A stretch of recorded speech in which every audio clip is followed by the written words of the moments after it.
ಹೊಂಟೆದ ನೀವೇ ಬನ್ಯಾ. ನಮಸ್ತೆ, ನಾನು ನಾಗಶೇಖರ್, ನಿಮ್ಮ ಸಂಜು ವೆಟ್ಸ್ ಗೀತ ಸಿನಿಮಾದ ನಿರ್ದೇಶಕ. ನನ್ನ ಬದುಕಲ್ಲಿ ನಾನು ಕಲಿತಿದ್ದ ಮೊದಲನೇ ಹಾಡು ಇದು. ಅವಾಗ ಸರಿಸುಮಾರು ನನಗೊಂದು 5 ವರ್ಷ ಇರ್ಬೋದು ಅನ್ಸುತ್ತೆ. ನಮ್ಮೂರು ಮಂಡ್ಯ ಹತ್ರ ಮಳವಳ್ಳಿ ಅಂತ, ಮಳವಳ್ಳಿ ತಾಲೂಕು. ಆ ಮಳವಳ್ಳಿ ತಾಲೂಕು ಪಕ್ಕದಲ್ಲಿ ಒಂದು ಹಳ್ಳಿ ಇದೆ, ನಿಡಘಟ್ಟ ಅಂತ. ತುಂಬ ವೆರಿ ಸ್ಮಾಲ್ ವಿಲೇಜ್ ಅದು. ಮುಂಚೆ ಯಾವುದೇ ಬಸ್ಗಳಾಗಲಿ ಆಟೋಗಳಾಗಲಿ ನಮ್ಮೂರು ಓಡಾಡ್ತಾ ಇರಲಿಲ್ಲ. ನಾನು ಸ್ಕೂಲಿಗೆ ಹೋಗ್ತಿದ್ದಾಗ ನಾನು 5 ವರ್ಷ 6 ವರ್ಷ ಇದ್ದೆ ಅನ್ಸಿದೆ ಬಹುಶಃ. ಒನ್ ಫೈನ್ ಡೇ ಒಂದು ಆಘಾತ, ಅದು ನಮಗೆ ಆ ವಯಸ್ಸಲ್ಲಿ ಯಾವುದನ್ನು ಫೀಲ್ ಮಾಡೋಂಥ ಸ್ಥಿತಿಲಿ ಇರಲಿಲ್ಲ. ನಿಮ್ಮ ತಾಯಿ ಸುತ್ತೋಗ್ಬಿಟ್ರು ಅಂತ ಹೇಳಿದ್ರು. ನಮ್ಮ ತಾಯಿ ಸುತ್ತೋದ್ರ, ಓಕೆ, ನಮಗೇನು ಸಾವು ಅಂದರೆ ಆ ಸಾವಿನ ಪ್ರಭಾವಗಳೇನು ಅದ್ಯಾವುದು ಗೊತ್ತಿಲ್ಲದಿರೋಂಥ ವಯಸ್ಸು.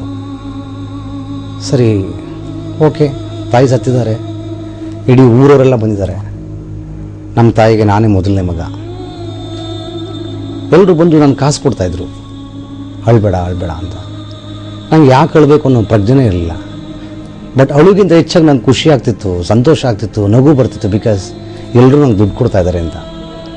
ತುಂಬ ಖುಷಿಯಾಗಿ ಓಡೋಗಿ ದೋಸೆ ತಿನ್ನಬೇಕು ಅಂತ ಹೋಗ್ತಾ ಇದ್ದೆ. ನಮ್ಮ ಪಕ್ಕದ ಬೀದಿಯಲ್ಲಿ ಒಂದು ಹೋಟೆಲ್ ಇತ್ತು ಅವತ್ತು. ಆ ಬೀದಿಗೆ ಓಡೋಗ್ಬೇಕಾದ್ರೆ ಒಂದು ಸಣ್ಣ ಪಣಿ ಅಂತಿರುತ್ತೆ ಹಳ್ಳಿ ಕಡೆ, 2 ಮನೆಗಳ ಮಧ್ಯೆ ಒಂದು ಸಣ್ಣದಾದ ದಾರಿ.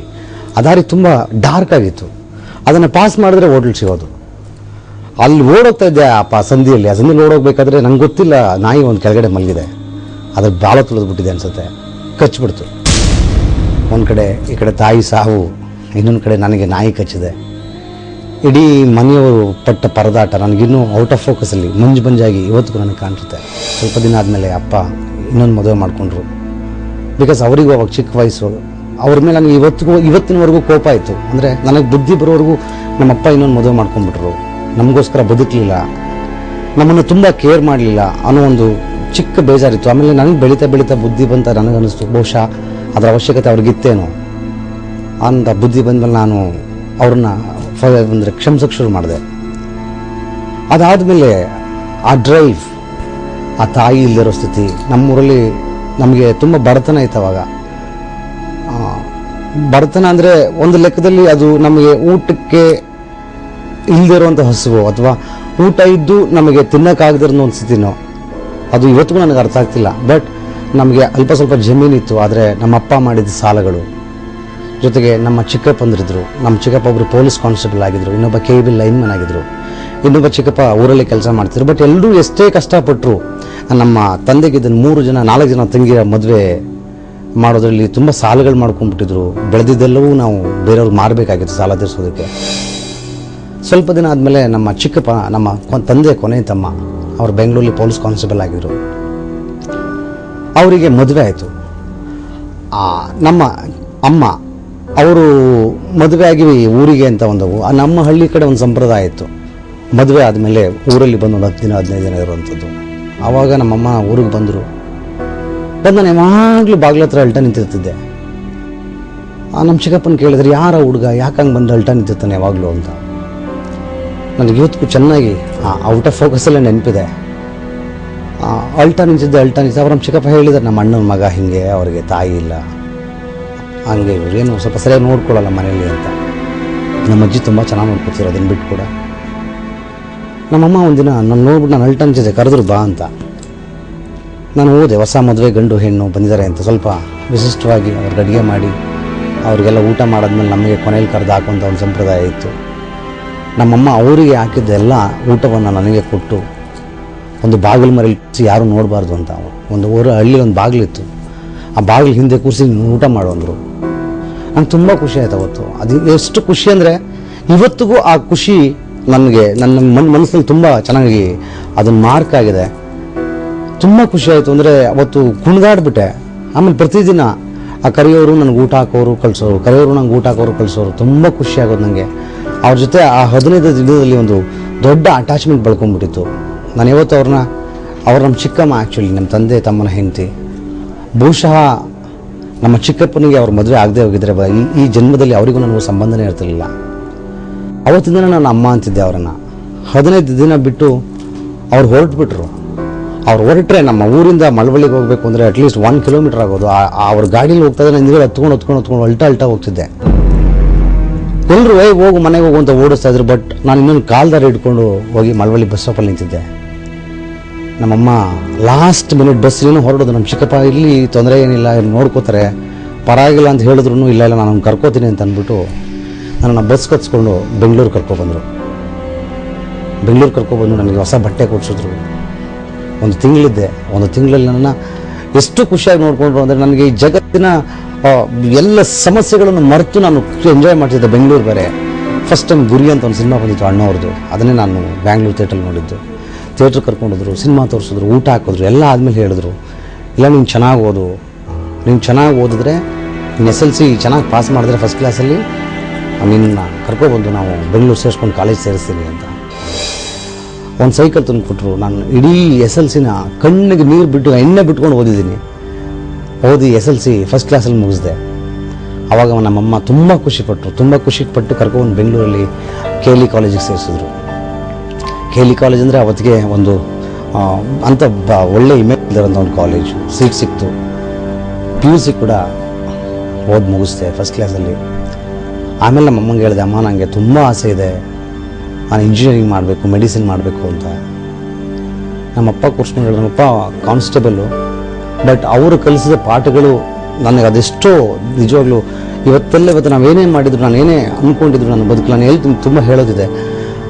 ನಮ್ಮಪ್ಪ ನಮ್ಮಮ್ಮ ಅವ್ರು ನನಗೆ ಯಾವತ್ತೂ ಸಾಕಪ್ಪ ಸಾಕಮ್ಮ ಆಗಲೇ ಇಲ್ಲ.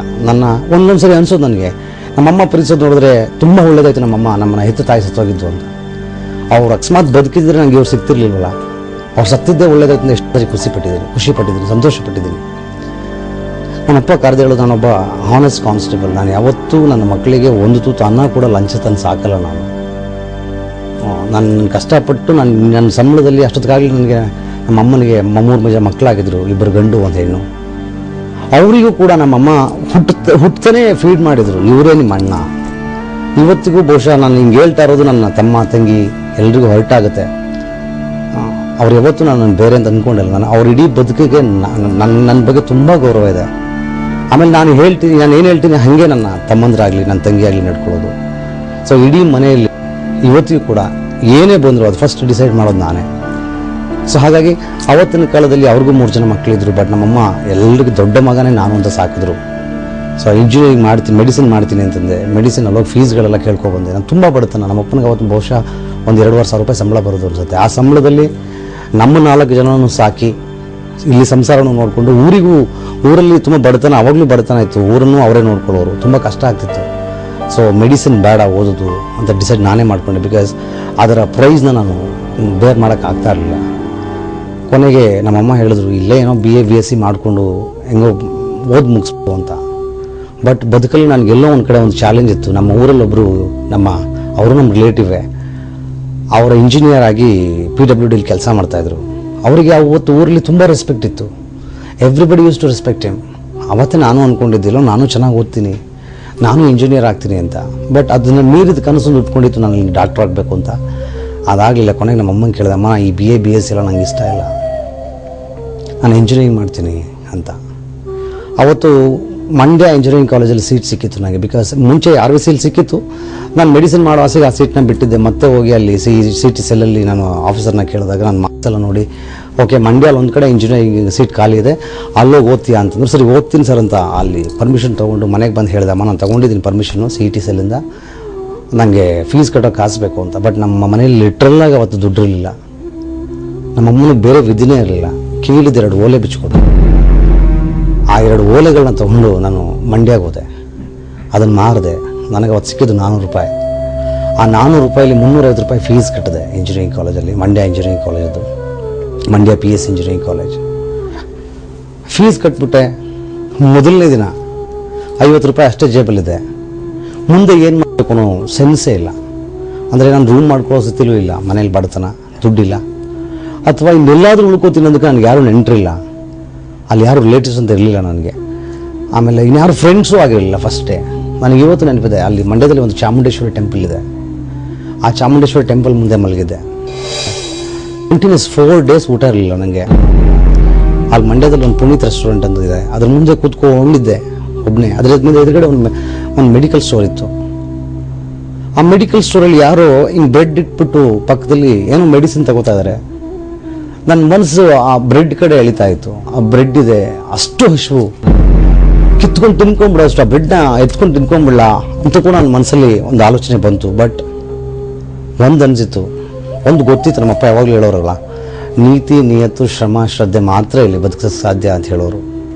ಇಲ್ಲ ನಾನು ಸತ್ರು ಪರಲ್ಲ ಬ್ರೆಡ್ ಮುಟ್ಬಾರ್ದು ಅಂತ ಡಿಸೈಡ್ ಮಾಡಿಕೊಂಡು ಹಾಗೆ ಆ ಬ್ರೆಡ್ನ ನೋಡಿದೆ, ಈ ಕಡೆ ಕೂತ್ಕೊಂಡೆ. ನಮ್ಮ ಮಂಡ್ಯ ಜಿಲ್ಲೆಯಲ್ಲಿ ಹೆಂಗೆ ಅಂದರೆ ಹಳ್ಳಿಯವರೆಲ್ಲ ಮಂಡ್ಯಕ್ಕೆ ಬಂದು ಡಾಕ್ಟ್ರಿಗೆ ತೋರಿಸಿ ಅಲ್ಲಿಂದ ಏನು ಬೇಕು ಮೆಡಿಸಿನ್ಸು ಬ್ರೆಡ್ಡು ಗಿಡ್ಡೆಲ್ಲ ತಗೊಂಡು ಊರಿಗೆ ಹೋಗ್ತಾರೆ. ಪಾಪ ನನಗೆ ಅನ್ನಿಸ್ತು, ಯಾರಿಗೂ ಹುಷಾರಿಲ್ವೋ ಏನೋ, ಯಾರಿಗೆ ತಗೊಂಡಿದ್ರು ಬ್ರೆಡ್ನ, ಅವ್ರ ಹತ್ರ ದುಡ್ಡಿದೆಯೋ ಇಲ್ವೋ, ಇಲ್ಲಿ ಮರ್ತೋಗಿದ್ದಾರೆ ಅಂತ. ಮತ್ತೆ ಅಲ್ಲಿಂದ ಬಸ್ ಸ್ಟಾಪ್ ಪಕ್ಕನೇ, ಅದು ಬಸ್ ಸ್ಟಾಪ್ ಓಡೋದೆ, ಇಡೀ ಬಸ್ ಸ್ಟಾಪಲ್ಲಿ ಹುಡುಕ್ತಾ ಇದ್ದೀನಿ. ಆ ಚೆಕ್ ಶರ್ಟ್ ಅವ್ರು ಸಿಕ್ಕಿದ್ರು. ಸರ್ ನಿಮ್ಮ ಬ್ರೆಡ್ ಮರ್ತ್ಬಿಟ್ಟಿದ್ರೆ ತಗೊಳ್ಳಿ ಅಂದೆ. ಅವ್ರಿಗೆ ಅದು ಲಾಸ್ಟ್ ಬಸ್, ಆಲ್ಮೋಸ್ಟ್ ಆ ಬಸ್ ಮಿಸ್ ಆಗಿದ್ರೆ ಅವ್ರಿಗೆ ಬಸ್ ಸಿಗ್ತಿರಲಿಲ್ಲ. ಅಲ್ಲೆಲ್ಲ ಒಂದೊಂದೇ ಬಸ್ ಇರುತ್ತೆ. ಆ ಬ್ರೆಡ್ ಕೊಟ್ಟ ತಕ್ಷಣ ತುಂಬ ಖುಷಿಪಟ್ಟರು. ಅಯ್ಯೋ ತುಂಬ ಥ್ಯಾಂಕ್ಸ್ ಅಪ್ಪ, ನಮ್ಮ ತಾಯಿಗೆ ಹುಷಾರಿಲ್ಲ, ಮರ್ತ್ಕೊಂಡ್ಬಿಟ್ಟೆ ನೋಡು ಟೆನ್ಷನಲ್ಲಿ ಅಂತಂದ್ಬಿಟ್ಟು ನನಗೆ 10 ರೂಪಾಯಿ ವಾಪಸ್ ಕೊಟ್ಟರು ಅವರು, ಇಟ್ಕೋ ಅಂತ. ಆ 10 ರೂಪಾಯಿ ತಂದು ಮತ್ತೆ ಜೀವನ ಮಾಡೋಕ್ಕೆ ಶುರು ಮಾಡಿದೆ.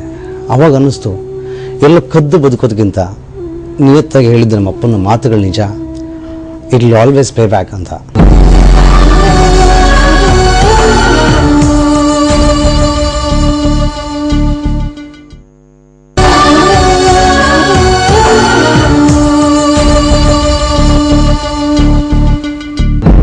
ಅಮೂರ್ತ ಆರ್ಟ್ಸ್ ಅಂತ ಇವತ್ತು ಮಂಡ್ಯದಲ್ಲಿದೆ, ನಂಗೆ ನೆನಪಿದೆ, ಸುಭಾಷ್ ನಗರ. ಅಲ್ಲಿ ಹೋಗಿ ಅವ್ರನ್ನ ಕೇಳಿದೆ, ಸರ್ ನಾನು ಬ್ಯಾನರ್ ಆರ್ಟಿಸ್ಟ್, ನನಗೆ ಹ್ಯಾಂಡ್ ರೈಟಿಂಗ್ ತುಂಬ ಚೆನ್ನಾಗಿತ್ತು, ಸೊ ಬ್ಯಾನರ್ ಬರೀಲ್ಲ ಸರ್, ನನಗೆ ದುಡ್ಡು ಕೊಡ್ತೀರಾ ಅಂತ. ಸರಿ ಬರಿ ಅಂತಂದರು, ಒಂದು ಸ್ಯಾಂಪಲ್ ಬರಿ ಅಂತಂದರು.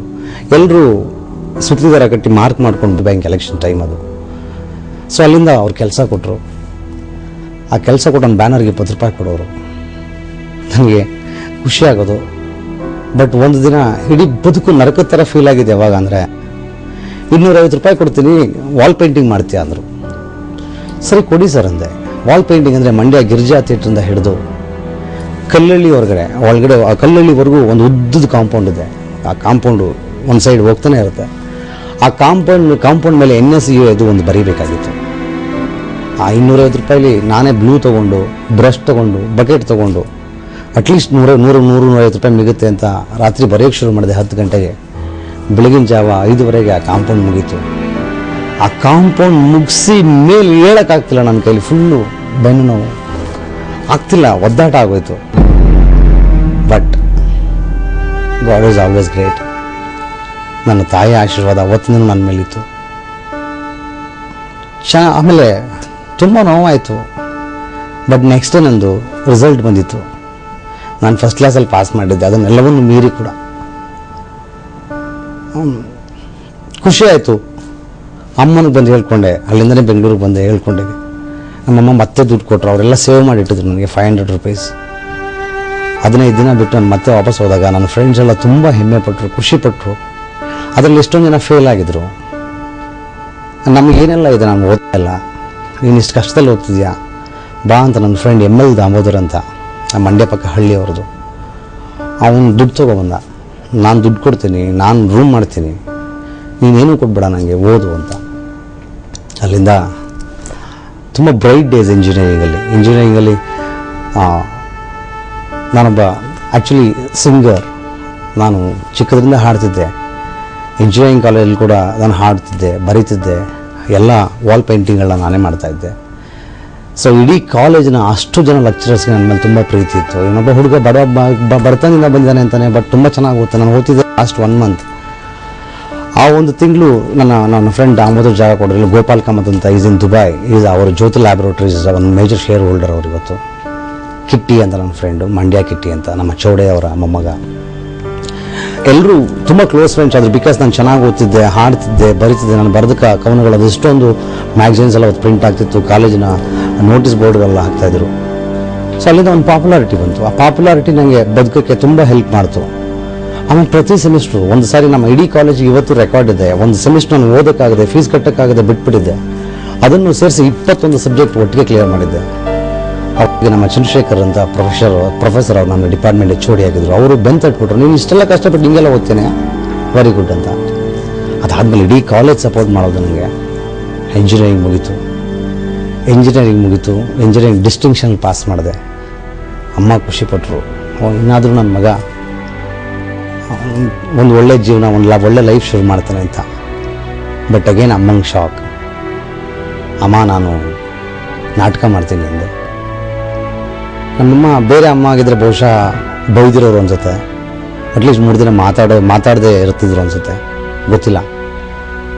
ನಮ್ಮಮ್ಮ ಮಾಡು ಅಂದರು, ನಿಂಗೆ ಏನು ಇಷ್ಟ ಅದನ್ನು ಮಾಡು. ಸರಿ, ಅಲ್ಲಿಂದ ಅರುಂಧತಿ ಮೇಡಮ್ ಜೊತೆ ಸಂಕೇತದಲ್ಲಿ ಒಂದು ಆಲ್ಮೋಸ್ಟ್ 1.5 years ವರ್ಕ್ ಮಾಡಿದೆ. ಹಾಗೆ ನಾನು ತುಂಬ ಅಲ್ಲೂ ಕೂಡ ಆ್ಯಕ್ಟಿವ್ ಆಗಿರ್ತಿದ್ದೆ. ಅದನ್ನು ನೋಡಿ ಡಾಕ್ಟರ್ ಗಿರಿಜಮ್ಮ ಅಂತ ಒಬ್ಬರು, ಲಿಂಗದೇವರು ಅಂತ ಒಬ್ಬರು, PH ವಿಶ್ವನಾಥ್ ಕರೆದು ನೀನು TV ಸೀರಿಯಲ್ ಆ್ಯಕ್ಟ್ ಮಾಡ್ತೀಯಾ ಅಂತ. ಸರ್ ಖಂಡಿತ ಮಾಡ್ತೀನಿ ಅಂದೆ. ಒಂದು ಸಮಾಗಮ ಅಂತ ಅವತ್ತಿನ ಒಂದು ಮೇಜರ್ ಹಿಟ್ ಸೀರಿಯಲ್, ಆ ಸೀರಿಯಲಲ್ಲಿ ಆ್ಯಕ್ಟ್ ಮಾಡ್ತಾಯಿದ್ದೆ.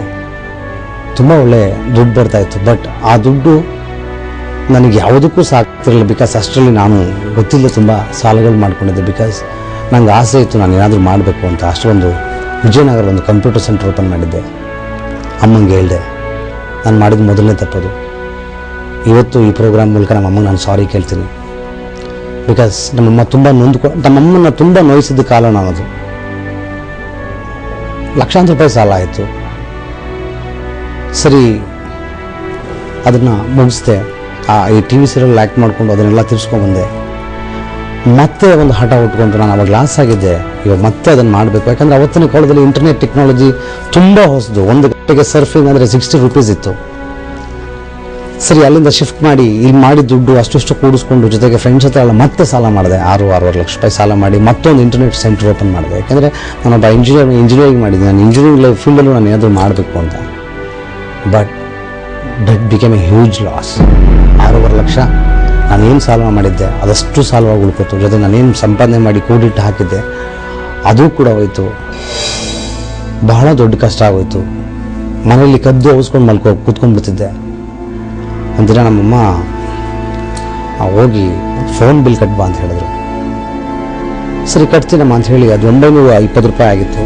ನನ್ನ ಕೈಲಿ 1000 ರೂಪಾಯಿ ಕೊಟ್ಟಿದ್ರು. ಇನ್ನೂ 80 ರೂಪಾಯಿ ಮಿಗುತ್ತಲ್ಲ ಅಂತ ಅಂದ್ಬಿಟ್ಟು ನಾನು ಏನು ಮಾಡಿದೆ, ಒಂದು ಬಸ್ಸಲ್ಲಿ ಹೋದೆ. ಹೋಗಿ ನನ್ನ ಫ್ರೆಂಡ್ ಒಂದು ಸರ್ಫಿಂಗ್ ಸೆಂಟ್ರ್ ಇದ್ದಾಗ ಅವ್ನು ಚೆನ್ನಾಗಿ ನಡೀತಾ ಇತ್ತು, ನಂದು ಲಾಸ್ ಆಗಿತ್ತು. ಅವ್ನು ಕಂಪ್ಯೂಟರ್ ಸೆಂಟ್ರಲ್ಲಿ ಕೆಲಸ ಮಾಡೋ ಹುಡುಗನ ಹತ್ರ ಸ್ಕೂಟ್ರ್ ಇತ್ತು. ಆ ಸ್ಕೂಟ್ರನ್ನ ತಗೊಂಡೋಗಿ ಚಕ್ರವರ್ತಿ ಕಾಂಪ್ಲೆಕ್ಸ್ ಸಜ್ಜನರಾವ್ ಸರ್ಕಲಲ್ಲಿ ಬಿಲ್ ಕಟ್ಟಿದೆ. ಬಿಲ್ ಕಟ್ಟಿ ಮತ್ತು ವಾಪಸ್ ಅದಕ್ಕೆ 20 ರೂಪಾಯಿ ಪೆಟ್ರೋಲ್ ಹಾಕಿ ತಂದು ಆ ಹುಡುಗನಿಗೆ ಕೊಟ್ಟು ನಾನು ಒಂದು ಸ್ವಲ್ಪ ಕೆಲಸ ಆಯಿತು ಮುಗಿಸ್ಕೊಂಡು ರಾತ್ರಿ 10 ಗಂಟೆಗೆ ಮನೆಗೆ ಹೋಗೋಷ್ಟರಲ್ಲಿ ನಮ್ಮ ಮನೆ ಮುಂದೆ ಎಲ್ಲ ಜನ ನಿಂತ್ಕೊಂಡ್ಬಿಟ್ಟಿದ್ದಾರೆ.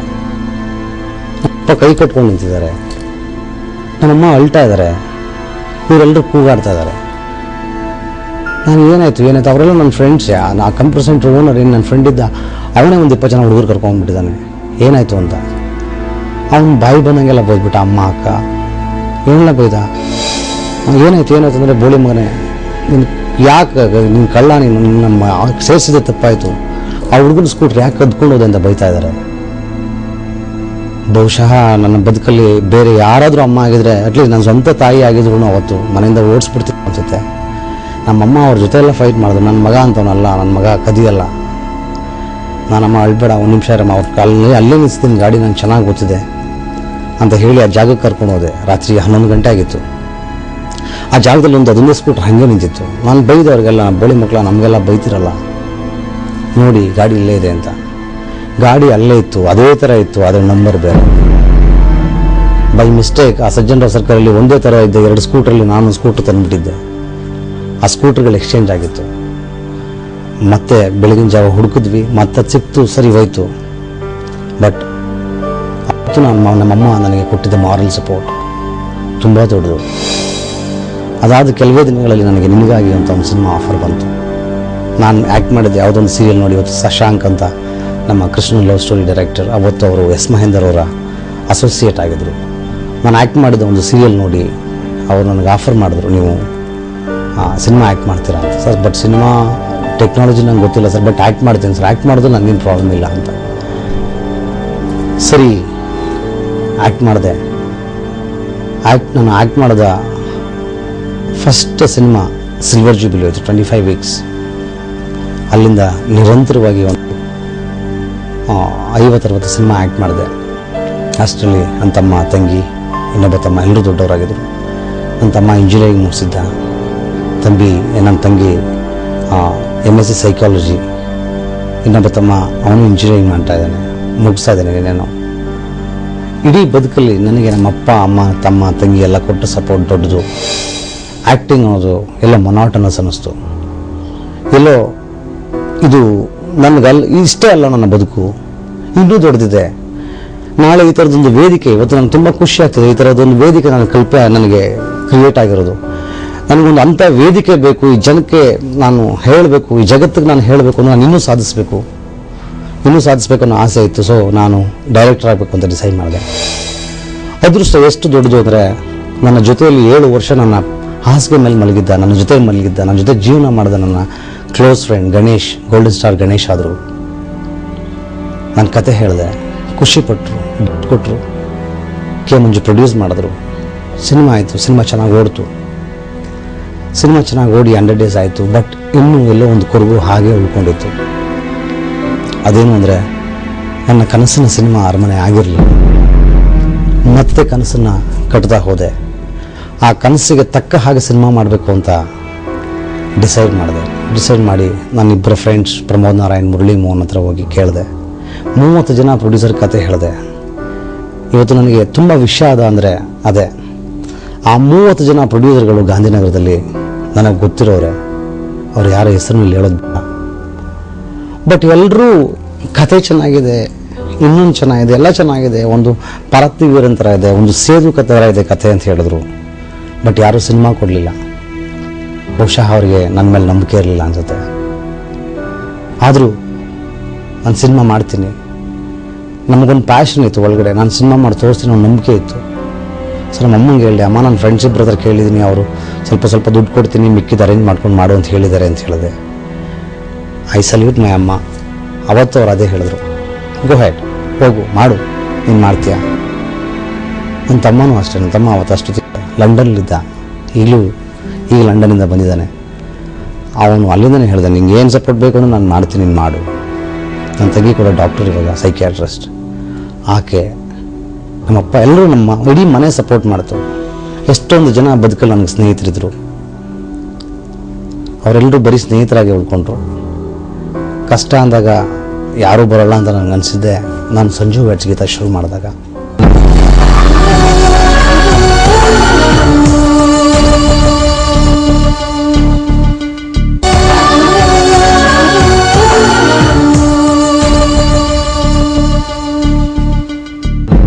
ಸಂಜು ವೆಟ್ಸ್ ಗೀತ ಶುರುವಾಯಿತು. ತುಂಬ ಜೋರಾಗೆ ಶುರುವಾಯಿತು. ಬಹಳ ದೊಡ್ಡ ವಿಜೃಂಭಣೆಯಿಂದ ಶುರುವಾಯಿತು ಸಿನಿಮಾ.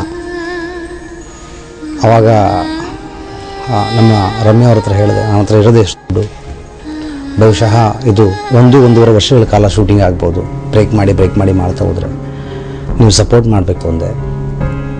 ಅವ್ರು ಸಪೋರ್ಟ್ ಮಾಡಿದ್ರು. ನನ್ನ ಫ್ರೆಂಡ್ ಕಿಟ್ಟಿ, ರಂಗಾಯಣರಿಗೂ, ಬುಲೆಟ್ ಪ್ರಕಾಶ್, ಸಾಧು ಕೋಕಿಲ ಎಲ್ಲರೂ ಸಪೋರ್ಟ್ ಮಾಡಿದ್ರು. ಆದರೆ ಅದನ್ನು ಮೀರಿದ ಒಂದು ಶ್ರಮ ನಮ್ಮ ಹಿಂದೆ ಉಳ್ಕೊಂಡ್ಬಿಡ್ತು. ಅದೇನು ಅಂದರೆ ಫಿನಾನ್ಸ್ ಕೊಡೋ ಸ್ಥಿತಿಯಲ್ಲಿ ಯಾರು ಶರಣವರಾಗಲಿ, ಶರತ್ ರೋಹಿತಾಶ್ವರಾಗಲಿ ಇರಲಿ. ನಾವು ಫ್ರೀ ಡೇಟ್ಸ್ ಕೊಟ್ಟು ಕೆಲಸ ಮಾಡ್ಬೋದು, ಬಿಟ್ಟರೆ ಸಿನಿಮಾಗೆ ಯಾರು ಪಾಪ ಅದು ಅಷ್ಟು ಮಾಡಿದ್ದು ದೊಡ್ಡದು. ದುಡ್ಡಿದ್ದು ಬಹಳ ಸಮಸ್ಯೆ ಆಯಿತು. ನನ್ನ ಫ್ರೆಂಡ್ ಇವತ್ತಿಗೂ ಇದ್ದಾರೆ, ನನ್ನ ಕ್ಲೋಸೆಸ್ಟ್ ಫ್ರೆಂಡ್ ಮಂಜುನಾಥ್ ಸಂಜೀವ್, ನನ್ನ ಸಿನಿಮಾ ಡೈಲಾಗ್ ರೈಟ್ರು ಕೂಡ ಅವರೇ. ಅವ್ರು ಹೇಳಿದ್ರು, ನಾಗಪ್ಪ ಒಳ್ಳೇದಾಗುತ್ತೆ, ನುಗ್ಗು ಮುಂದೆ ಅಂತ. ನುಗ್ಗಿದ ಮೇಲೆ ನಮ್ಮ ನನ್ನ ತಮ್ಮ ಲಂಡನ್ನಿಂದ ಕಳಿಸಿದ್ದು ದುಡ್ಡಿಂದ ಹಿಡಿದು, ನನ್ನ ತಂಗಿ ಸಂಬಳದಲ್ಲಿ ಕೂಡಿಟ್ಟ ದುಡ್ಡಿಂದ ಹಿಡಿದು, ನಮ್ಮಪ್ಪ ನನ್ನ ತಂಗಿ ಮದುವೆಗೋಸ್ಕರ ಅಂತ ಇಟ್ಟಿದ್ದ ಯಾವುದೋ ಬ್ಯಾಂಕಲ್ಲಿ ಇಟ್ಟಿದ್ದ ದುಡ್ಡಿಂದ ಹಿಡಿದು, ಕದ್ದು ಮುಚ್ಚಿ ನಮ್ಮಮ್ಮ ದುಡ್ಡು ಕೂಡಿಟ್ಟು ನನ್ನ ತಂಗಿಗೆ ಮಾಡಿಸಿದ ಒಡವೆಗಳಿಂದ ಹಿಡಿದು, ಕೊನೆಗೆ ಒಂದು ದಿನ ನಮ್ಮ ತಾಯಿ ಮಾಂಗಲ್ಯ ಸರ ಮಾರ್ಬಿಟ್ಟು, ಅದು ಬರೀ ಸರ ಮಾಡಿದರೆ ನನಗೇನು ಅನ್ನಿಸ್ತಿರಲಿಲ್ಲ. ಆ ತಾಳಿ ಸಮೇತ ಮಾರ್ಬಿಟ್ಟೆ, ಬಿಕಾಸ್ ಸಿನಿಮಾ ದೊಡ್ಡದು ಅಂತ. ಇದು ತುಂಬ ಹರ್ಟ್ ಆಗುತ್ತೆ. ಅದು ತುಂಬ ನಾನು ಇವತ್ತಿಗೂ ನೊಂದ್ಕೊಳ್ಳೋ ಒಂದು ವಿಚಾರ. ನನ್ನ ತಾಯಿ ಅವತ್ತು ಕೂಡ ಬೇಜಾರು ಮಾಡ್ಕೊಳ್ಳಿಲ್ಲ. ನನ್ನ ತಾಯಿ ಅಷ್ಟೇ ಅಲ್ಲ, ನಮ್ಮಪ್ಪನೂ ಬೇಜಾರು ಮಾಡ್ಕೊಳ್ಳಿಲ್ಲ. ನಮ್ಮಪ್ಪ ಈಗ ರೀಸೆಂಟಾಗಿ ಇನ್ನೊಂದು ತಾಳಿ ತಂದು ನನ್ನ ತಾಯಿ ಕಟ್ಟಿದ್ರು. ತುಂಬ ದೊಡ್ಡದು, ತುಂಬ ಈ ಜಗತ್ತಿನ ಅಷ್ಟು ತಾಯಂದರು ತಮ್ಮ ಮಕ್ಕಳು ಉದ್ಧಾರ ಆಗಬೇಕು ಅಂದರೆ, ಬದುಕಬೇಕು ಅಂದರೆ ಇಷ್ಟು ದೊಡ್ಡ ಸಾಹಸಗಳನ್ನು ಮಾಡಿದ್ರೆ ಮಾತ್ರ ಅಂತ ಅನ್ನಿಸ್ತು. ಆ್ಯಕ್ಚುಲಿ ನಮ್ಮಮ್ಮ ಇವತ್ತು ಹಾಕೊಂಡ್ರು ತಾಳಿ ಅಪ್ಪ ಮದುವೆಲಿ ಕಟ್ಟಿದ್ದಲ್ಲ, ತಾಳಿ ಸಮೇತ ಮಾರಿದ್ದು ಬಹಳ ದೊಡ್ಡದಾದ ನೋವು. ಅದನ್ನು ಕೂಡ ಮರೆತು ಸಿನಿಮಾ ರಿಲೀಸ್ ಮಾಡಿದ್ವಿ. ಸಿನಿಮಾ ಹಿಂದಿನ ದಿನ ರಿಲೀಸಲ್ಲಿ 1.5 ಕೋಟಿ ಸೆಟ್ಲ್ಮೆಂಟ್ ಇತ್ತು. ಅವತ್ತಿಗೆ ನನಗೆ ಎಲ್ಲರೂ ಸಪೋರ್ಟ್ ಮಾಡಿದ್ರು. ಇಡೀ ಗಾಂಧಿನಗರ, ನನ್ನ ಫ್ರೆಂಡ್ ಕಿಟ್ಟಿ, ಮಂಜುನಾಥ್, ಸಂಜೀವ್, ಡಾಕ್ಟರ್ ನಾಗೇಂದ್ರ ಪ್ರಸಾದ್, ಕವಿರಾಜ್, ಯಾರ ಹೆಸರನ್ನೂ ಮರೆಯಾಗಿಲ್ಲ. ಎಲ್ಲರೂ ಸಪೋರ್ಟ್ ಮಾಡಿದ್ರು. ಕೊನೆಗೆ ನಮ್ಮ ಡಿಸ್ಟ್ರಿಬ್ಯೂಟರ್ ಭಾಷಾ ಮೇಜರಾಗಿ ಇಡೀ ಎಷ್ಟೊಂದು ಜನ ಅವ್ರಿಗೆ ಹೇಳ್ಕೊಡ್ತಾ ಇದ್ರು, ನೀವು ಯಾಕೆ ರಿಸ್ಕ್ ತಗೋತಾ ಇದ್ದಾರೆ ಸಿನಿಮಾ ಮೇಲೆ, ಬೇಡ ರಿಸ್ಕ್ ತಗೊಳ್ಳೋದು. 1.5 ಕೋಟಿ ರಿಸ್ಕ್ ಇತ್ತು. ಮೇಜರ್ ಹೀರೋ ಇಲ್ಲ, ಆ ಡೈರೆಕ್ಟ್ರಿಗೆ ಸ್ಟಾರ್ ವ್ಯಾಲ್ಯೂ ಇಲ್ಲ. 1.5 ಕೋಟಿ ರಿಸ್ಕ್ ತಗೊಂಡ್ರೆ ಅದು ಬರಲ್ಲ ವಾಪಸ್ಸು ಅಂತಂದರು. ಆದರೂ ಕೂಡ ಭಾಷಾ ದೊಡ್ಡ ಮನಸ್ಸು ಮಾಡಿ ಅವ್ರು ಹೇಳಿದ್ರು, ನಿನ್ನನ್ನು ನೋಡ್ತಾ ಇದ್ದೀನಿ ನಾನು, ನನ್ನ ಹತ್ರ ಸಾಲ ತಗೊಂಡಾಗಿದ್ದನ್ನ ಹಿಡಿದು ಇವತ್ತರೆಗೂ ನೀನು ಸಿನಿಮಾಗೆ ಪಡ್ತಾರೋ ಶ್ರಮನ ನಾನು ನಿಜವಾಗ್ಲೂ ಅಪ್ರಿಷಿಯೇಟ್ ಮಾಡ್ತೀನಿ, ಬಟ್ ನಿನಗೋಸ್ಕರ ಸಿನಿಮಾ ರಿಲೀಸ್ ಮಾಡ್ತೀನಿ ಅಂತ ಹೇಳಿ ರಿಲೀಸ್ ಮಾಡಿದ್ರು. ರಿಲೀಸಿನ ಮೊದಲನೇ ದಿನ ಮಾರ್ನಿಂಗ್ ಶೋ, ತುಂಬ ಟೆನ್ಷನ್ ಇತ್ತು. ಆ ಟೆನ್ಷನ್ ಮಧ್ಯೆ ನನ್ನ ಫ್ರೆಂಡ್ ಕುಮಾರ್ ಅಂತ ಇದ್ದಾರೆ, ನೋಕಿಯಾ ಕುಮಾರ್ ಅಂತ, ಅವರು ಆಫ್ರಿಕದ ಬ್ಯಾಂಗೋ ತರಿಸಿದ್ರು. ಅವ್ರ ಜೊತೆ ಡ್ಯಾನ್ಸ್ ಮಾಡ್ತಿದ್ವಿ ಎಲ್ಲ. ನೋಡ್ತಾ ಇಡೀ ಥಿಯೇಟರ್ ವಾಸ್ ಹೌಸ್ಫುಲ್. ಬರೀ ಕಾಲೇಜ್ ಹುಡುಗಿಯರು, ಹೆಂಗಸರು. ನಮ್ಮಲ್ಲೊಂದು ಪದ್ಧತಿ, ಒಂದು ನಂಬಿಕೆ ಇದೆ, ಸಿನಿಮಾ ಚೆನ್ನಾಗಿದ್ರೆ ಶುಕ್ರವಾರ ರಿಲೀಸ್ ಆದರೆ ಸೋಮವಾರದಿಂದ ಲೇಡೀಸ್ ಥಿಯೇಟರ್ಗೆ ಬರ್ತಾರೆ ಅಂತ. ಶುಕ್ರವಾರ ಬೆಳಿಗ್ಗೆ ಮಾರ್ನಿಂಗ್ ಶೋನೇ ಲೇಡೀಸ್ ಥಿಯೇಟ್ರಲ್ಲಿದ್ದರು. ಬರೀ ಒಂದು ಸಾಗರ್ ಥಿಯೇಟ್ರಲ್ಲ, ಎಂಟೈರ್ ಕರ್ನಾಟಕ ನಾವು ರಿಲೀಸ್ ಮಾಡೋದು 43 ಸೆಂಟರ್ಗಳಲ್ಲೂ ಹೌಸ್ಫುಲ್. ಎಲ್ಲ ಕಡೆ ಯೂತ್ಸ್, ಎಲ್ಲ ಕಡೆ ಲೇಡೀಸ್, ಎಲ್ಲ ಕಡೆ ಕಾಲೇಜ್ ಹುಡುಗಿಯರು. ಸಿನಿಮಾ ಇವತ್ತು ದೊಡ್ಡ ಹಿಟ್ ಆಗಿದೆ. ಸೊ ಈ ಸಕ್ಸಸ್ನ ಮೊದಲು ನನ್ನ ತಾಯಿ ಕೊಡ್ತೀನಿ. She is everything to me. ನನ್ನ ಇನ್ನೂ ಎಷ್ಟು ಜನ್ಮ ಅಂತ ಹೇಳ್ತಾರೆ ಅಷ್ಟು ಜನ್ಮದಲ್ಲಿ ನಮ್ಮ ಅಮ್ಮನೇ ಅಮ್ಮ ಆಗಬೇಕು ಅಂತಿದ್ದೀನಿ. ಅವರೇ ನನಗೆ ಅಮ್ಮ ಆಗಬೇಕು. ಸೊ ನಿಜವಲ್ಲ, I am so grateful to my mother. ನನ್ನ ತಾಯಿನೇ ನನ್ನ ಇಡೀ ಸಕ್ಸಸ್ಗೆ ಇವತ್ತು ಕಾರಣ ಅಂತೀನಿ. ಅದನ್ನು ಬಿಟ್ಟು ನನ್ನ ಟೀಮ್, ನನ್ನ ಕ್ಯಾಮ್ರಾಮನ್ ಸತ್ಯ ಹೆಗಡೆ, ಡಿಜಿಟಲ್ ಶ್ರೀನಾಥ್ ಅಂತ ಅವರು ನನ್ನ ಫ್ರೆಂಡ್ ಅವರು. ಬಟ್ ಪ್ರತಿ ಕ್ಷಣ ಕಳೆದ 6 ವರ್ಷಗಳಿಂದ ನನ್ನ ಜೊತೆಗೇನೆ ಇದ್ದು, ನಾನು ತಪ್ಪು ಮಾಡಿದಿರೋ ಥರ ನೋಡ್ಕೊಂಡು, ಅವ್ರನ್ನ ಹೆಂಡತಿ ಮಕ್ಕಳಿದ್ರು, ಅವ್ರನ್ನ 12 ಗಂಟೆ ನಾನು ನನ್ನ ಹುಚ್ಚುತನಗಳಿಗೆ ಅವ್ರು ಸಪೋರ್ಟ್ ಮಾಡ್ತಾ, ನಾನು ಬರೆಯೋಕ್ಕೆ ಕೂತ್ಕೊಂಡು ನಾನು ಬರೆದು ಮುಗಿಸೋವರೆಗೂ ಎದ್ದೋಗಿದೆ. ನಾನು ಯೋಚನೆ ಮಾಡೋಕ್ಕೆ ಕೂತ್ಕೊಂಡು ನಾನು ಯೋಚನೆ ಮಾಡಿ ಮುಗಿಸೋವರೆಗೂ ಎದ್ದೋಗಿದೆ. ನಾನು ನಮ್ಮಮ್ಮಗೆ ಹೇಳ್ತಿರ್ತೀನಿ, ಅಮ್ಮ ಮೋಸ್ಟ್ಲಿ ಯಾವುದೋ ಜನ್ಮದಲ್ಲಿ ನಿಮ್ಮ ತಮ್ಮ ಆಗಿದ್ರು ಅನ್ಸುತ್ತೆ ಅವರು ಅಂತ. ಅದನ್ನು ಮಾಮ ಅಂತಲೇ ಕರಿತೀನಿ. ಅವರು ನನಗಿನ್ನೂ ದೊಡ್ಡ ಕನಸಿದೆ. ನನ್ನ ಸಿನಿಮಾ ಬರೀ ಬೆಂಗಳೂರಲ್ಲ, ಬರೀ ಕರ್ನಾಟಕ ಅಲ್ಲ, ಪ್ರತಿ ಭಾಷೆಯಲ್ಲಿ ರಿಲೀಸ್ ಆಗಬೇಕು, ಆ ಥರ ದೊಡ್ಡ ಸಿನಿಮಾ ಮಾಡಬೇಕು ಅನ್ನೋ ಕನಸು ಕೂಡ ಇದೆ. ಅದೆಲ್ಲವೂ ನಮ್ಮ ಇವತ್ತು ಕರ್ನಾಟಕ ಜನತೆ ಕೊಟ್ಟಿರೋ ಸಕ್ಸಸ್ಸಿಂದ ನನಗೆ ಇನ್ಸ್ಪೈರ್ ಆಗಿ ಇನ್ನೂ ಜಾಸ್ತಿ ಐ ಬಿಕಮ್ ಮೋರ್ ಸ್ಟ್ರೆಂತ್. ಈಗ ತುಂಬ ಸ್ಟ್ರೆಂತಿ ಆಗಿದ್ದೀನಿ ಒಂದು ಸಕ್ಸಸ್ಸಿಂದ. ಒಂದು ದೊಡ್ಡ ಪರಿಸ್ಥಿತಿ ಬದುಕಲ್ಲಿ ಎದುರಾಯ್ತು ನನಗೆ. ನಮ್ಮ ಅಪ್ಪ ಅಮ್ಮನಿಂದ ದೂರ ಹೋಗಬೇಕಾದಂಥ ಸ್ಥಿತಿ. ಅದು ನಮ್ಮಮ್ಮ ನನ್ನನ್ನು ದೂರ ಕಳಿಸೋ ಥರ ನಡ್ಕೊಂಡಿದ್ದಕ್ಕೆ ತುಂಬ ನೊಂದುಕೊಂಡಂಥ ಒಂದು ಕಾಲ. ಒಂದು ಕಂಬಳಿ, 2,000 ರೂಪಾಯಿ ದುಡ್ಡು, ಎರಡೂ ನನ್ನ ಕಸಿನ್ ಹತ್ರ ನಾನು ಕೊಟ್ಟು ಕಳಿಸಿದ್ರು. ನಾನು ಬೇರೆ ರೂಮ್ ಮಾಡ್ತೀನಿ ಅಂದಾಗ ಆ ರೂಮ್ ಮಾಡಿಕೊಂಡು, ಅದೊಂದು ದೊಡ್ಡ ಕಥೆ ಅದು. ಆ ರೂಮ್ ಮಾಡಬೇಕು ಅನ್ನೋ ಸ್ಥಿತಿಯಲ್ಲಿ ನನ್ನ ಫ್ರೆಂಡ್ ಒಬ್ರಿಗೆ ಹೋಗಿ ಹೇಳಿದೆ, ನನಗೊಂದು ರೂಮ್ ಕೊಡಿಸಿದ್ರು 2,000 ರೂಪಾಯಿ ಅಡ್ವಾನ್ಸ್ ಕೊಟ್ಟು. ದಿನ ನೆಲದ ಮೇಲೆ ಒಂದೇ ಕಂಬಳಿ, ಅದೇ ಹಾಸಿಗೆ, ಅದೇ ಹೊದಿಕೆ, ಆ ಥರ ಮಾಡಿಕೊಂಡು ನಾಗಸಂದ್ರ ಸರ್ಕಲ್ ಬಸವನಗುಡಿಯಲ್ಲಿ ಜೀವನ ಮಾಡ್ತಾಯಿದ್ದೆ. ಆಗ ನನಗೆ ಜೊತೆಯಾಗಿದ್ದು ನನ್ನ ಫ್ರೆಂಡ್ ಗಣೇಶ್. ಸರಿ ಸುಮಾರು 7 ವರ್ಷಗಳ ಕಾಲ ಜೊತೆಗಿದ್ವಿ. ಬಹಳ ಆತ್ಮೀಯ ಗೆಳೆಯ. ನನ್ನ ಕಷ್ಟ ಸುಖಗಳಲ್ಲಿ ತುಂಬ ಭಾಗಿಯಾಗಿರೋ ಇವತ್ತಿನ ತನಕ ನನ್ನ ಅತ್ಯಂತ ಒಳ್ಳೆಯ ಸ್ನೇಹಿತರಲ್ಲಿ ಗಣೇಶ್ ಕೂಡ ಒಬ್ಬರು. ದಿನ ರಾತ್ರಿ ನಿಂತ್ಕೋತಾ ಇದ್ವಿ. ಅದೆಷ್ಟೋ ದಿನ ಆ ರೂಮಲ್ಲಿ ಕೂಡ ಊಟ ಮಾಡದೆ ಇದ್ದ ಸ್ಥಿತಿಗಳಿದೆ. ಯಾವುದನ್ನು ಅಮ್ಮನಿಗೆ ಹೇಳ್ಕೊತಿರಲಿಲ್ಲ, ಯಾಕಂದ್ರೆ ಎಲ್ಲಿ ನೊಂದ್ಕೊಂಡ್ಬಿಡ್ತಾರೆ ಅನ್ನೋ ಭಯ. ಆದರೆ ಅದ್ರ ಜೊತೆಗೆ ಹಿಂದೆನೇ ಒಂದು ಕನಸಿತ್ತು, ಬದುಕಬೇಕು ಅನ್ನೋದು ಆಸೆ ಇತ್ತು. ಎಷ್ಟೊಂದು ದಿನ ಸ್ಕೂಟ್ರಲ್ಲಿ ಪೆಟ್ರೋಲ್ ಖಾಲಿಯಾಗಿ ರೋಡಲ್ಲಿ ನಾನು ಗಣೇಶ್ ತಿಳ್ಕೊಂಡು ಓಡಾಡಿದ್ವಿ. ಇವತ್ತಿನವರೆಗೂ ಗಣೇಶ ಅಂತ ನಾನು ಕರೆದಿಲ್ಲ, ನಾಗಶೇಖರ ಅಂತ ಅವರು ಕರೆದಿಲ್ಲ. ಇಬ್ಬರು ಗೆಳೆಯ ಅಂತಲೇ ಮಾತಾಡ್ತಿದ್ವಿ. ಗೆಳೆಯ ಒಂದು ದಿನ ಆ ಫ್ಲೈಟ್ ನೋಡ್ತೀನಿ ಗೆಳೆಯ ಅಂತ ಇಷ್ಟು ಇನ್ಸ್ಪೈರ್ ಮೀ. ಹೌದಲ್ಲ ಗೆಳೆಯ, ನೀವು ಹೋದರೆ ನಾನು ಹೋಗ್ತೀನಲ್ವ ಅನ್ನೋ ನಂಬಿಕೆ ಪ್ರಶ್ನೆ. ಬಹಳ ಕಷ್ಟ ಅದು. ಸಣ್ಣ ಪುಟ್ಟ ಸಿನಿಮಾಗಳಲ್ಲಿ ಆ್ಯಕ್ಟ್ ಮಾಡ್ತಾ ಇದ್ವಿ. ಆ್ಯಕ್ಟ್ ಮಾಡಿದಾಗ ಸಿನಿಮಾದಲ್ಲಿ ನನಗೆ ಇವತ್ತಿಗೂ ಒಂದು ಪ್ರಯತ್ನ ಇದೆ. ಇವತ್ತಿಗೂ ನಾನು ಪ್ರತಿದಿನ ಅದರ ಕಡೆ ಪ್ರಯತ್ನ ಮಾಡ್ತೀನಿ. ಅದಕ್ಕೊಂದು ಸ್ಥಿತಿ ನನಗೆ ಒಂದಿನ ಬರುತ್ತೆ, ಒಂದು ಒಳ್ಳೆ ದಿನ. ಅವತ್ತು ಒಂದು ಪದ್ಧತಿ ಇದೆ, ಆ ಪದ್ಧತಿನ ನಾನು ಚೇಂಜ್ ಮಾಡಬೇಕಂತ ನನಗೆ ತುಂಬ ಆಸೆ ಇದೆ. ಸ್ಮಾಲ್ ಆ್ಯಕ್ಟರ್ಸ್ಗಳಿಗೆಲ್ಲ ಒಂದು ಕಡೆ ಊಟ, ಸ್ಟಾರ್ ಆ್ಯಕ್ಟರ್ಸ್ಗಳಿಗೆಲ್ಲ ಒಂದು ಕಡೆ ಊಟ. ಅಲ್ಲಿಯ ಊಟಕ್ಕೂ ಇಲ್ಲಿಯ ಊಟಕ್ಕೂ ಸುಮಾರಷ್ಟು ಡಿಫ್ರೆನ್ಸ್ ಇರುತ್ತೆ. ಅಲ್ಲಿ ತಿಂದು ಜಾಸ್ತಿಯಾಗಿ ಎರಚ್ತಾರೆ, ಇಲ್ಲಿ ತಿನ್ನೋದಕ್ಕೆ ಸಾಕಾಗದೆ ಒದ್ದಾಡ್ತಾರೆ. ಎರಡು ಸ್ಥಿತಿ ಇದೆ. ನಾವು ಅದು ತುಂಬ ಪುಟ್ಟ ಆ್ಯಕ್ಟರ್ಸ್ ಆಗಿದ್ದರಿಂದ ನಮ್ಮನ್ನೆಲ್ಲ ಈ ಕಡೆ ಕೂರಿಸೋರು. ಆ ಕಡೆಗೆ ಒಂದು ಡಿಶ್ಶು ಅಥವಾ ಒಂದು ಬೌಲಲ್ಲಿ ಏನಾದರೂ ಒಂದು ಅಡುಗೆ ಪಾಸಾದರೆ ಗಣೇಶ್ ಹೇಳೋರು, ಗೆಳೆಯ ನೋಡಿ ಗೆಳೆಯ ಅವರೆಲ್ಲ ಹಿಂಗೆ ಊಟ ಮಾಡ್ತಾಯಿದ್ದಾರೆ, ನಮ್ಗೆ ಹಿಂಗೆ ಕೊಟ್ಟಿದ್ದಾರೆ ಗೆಳೆಯ, ನಾವು ಅಲ್ಲಿ ಕೂತ್ಕೊಂಡು ತಿನ್ಬೇಕು ಗೆಳೆಯ ಒಂದಿನ. ಇವತ್ತು ಅವರು ಗೋಲ್ಡನ್ ಸ್ಟಾರ್ ಗಣೇಶ್ ಆಗಿದ್ದಾರೆ. ಅವರು ಹಿಂಗಂದ್ರೆ ಏನು ಬೇಕಾದ್ರೂ ಬರುತ್ತೆ ಅವ್ರ ಟೇಬಲ್ಗೆ. ಇವತ್ತು ನಾನೊಬ್ಬ ಡೈರೆಕ್ಟರ್, ನನಗೇನು ಬೇಕು ಅಂತ ಕೇಳೇ ತರಿಸೋದು. ಯಾರ ಟೇಬಲ್ಗೆ ಏನು ಬೇಕಾದ್ರೂ ಹೋಗ್ಬೋದು, ಬಟ್ ಏನು ಬೇಕು ಅನ್ನೋದನ್ನು ಸರ್ ಏನು ತರಲಿ ಅಂತ ನಮ್ಮನ್ನು ಕೇಳಿ ಡಿಸೈಡ್ ಮಾಡ್ತಾರೆ. ಅಂಥ ಒಂದು ಬದಲಾದ ಸ್ಥಿತಿನ ಭಗವಂತ ಕೊಟ್ಟಿದ್ದಾನೆ. ತುಂಬ ಖುಷಿಯಾಗುತ್ತೆ. ನನ್ನ ಸಿನಿಮಾ ನಿರ್ಮಾಪಕರಲ್ಲಿ ನಾನು ಇಡೀ ನನ್ನ ಸಿನಿಮಾ ಮಿತ್ರರಲ್ಲಿ ಕೇಳ್ಕೊಳ್ಳೋದು ಒಂದೇ, ನಾವೆಲ್ಲರೂ ಒಂದೇ. ನಾನು ಹೇಳ್ತಿರ್ತೀನಿ ಯಾವಾಗಲೂ, ಯಾಕೆ ಭೇದ ಭಾವ ಮಾಡ್ತೀರಾ? ಯಾರೋ ಕ್ಯೂನಲ್ಲಿ ನಿಂತ್ಕೊಂಡು ತಿನ್ನಬೇಕು, ಯಾರೋ ಯಾಕೆ ಚೇರ್ ಹಾಕೊಂಡು ತಿನ್ನಬೇಕು? ಮಾಡೋದೆಲ್ಲರೂ ಒಂದೇ ಕೆಲಸ. ಎಲ್ರಿಗೂ ಚೇರ್ ಹಾಕಿ, ಅದರಲ್ಲಿ ಒಂದು ದೊಡ್ಡ ಡಿಫ್ರೆನ್ಸ್ ಇರಲ್ಲ. ಸೊ ಈ ಕಾರ್ಯಕ್ರಮದಲ್ಲಿ ನಾನು ನಿಜವಾಗ್ಲೂ ಹೇಳಿದ ಹಾಗೆ ನಮ್ಮ ಸಮಾಜದಲ್ಲಿ ಬಡತನದಿಂದ ಒದ್ದಾಡ್ತಿರೋ ಪ್ರತಿಯೊಬ್ಬರಿಗೂ ನಾನು ಹೇಳ್ತಿದ್ದೀನಿ, ಕಷ್ಟಪಡಿ, ಶ್ರದ್ಧೆಯಿಂದ, ಯಾರಿಗೂ ಮೋಸ ಮಾಡಬೇಡಿ, ಅನ್ಯಾಯ ಮಾಡಬೇಡಿ. ಎಷ್ಟೊಂದು ನನಗಿಂತ ಒಳ್ಳೆ ಟ್ಯಾಲೆಂಟೆಡ್ ಇದ್ದಾರೆ, ಇವತ್ತು ತುಂಬ ಟ್ಯಾಲೆಂಟ್ಸ್ ಇದ್ದಾರೆ. ಬಟ್ ಯಾವುದೋ ಒಂದು ಸಪ್ರೆಷನ್, ಈ ಬಡತನ ಅನ್ನೋ ಒಂದೇ ಈ ಪಾವರ್ಟಿ ಲೈನ ಕ್ರಾಸ್ ಮಾಡೋಕ್ಕಾಗದೆ, ಇದರಿಂದ ಆಚೆ ಬರೋಕ್ಕಾಗದೆ ಇದೆಷ್ಟು ಟ್ಯಾಲೆಂಟ್ಗಳು ನಮ್ಮ ಎಸ್ಪೆಷಲಿ ನಮಗೆ ರೂರಲ್ ಏರಿಯಾಸ್, ಗ್ರಾಮೀಣ ಪ್ರದೇಶದಲ್ಲಿ ಒದ್ದಾಡ್ತಾ ಇದ್ದಾರೆ. ನಿಮ್ಮೆಲ್ರಿಗೂ ದೇವರ ಶಕ್ತಿ ಕೊಟ್ಟಿದ್ದಾನೆ.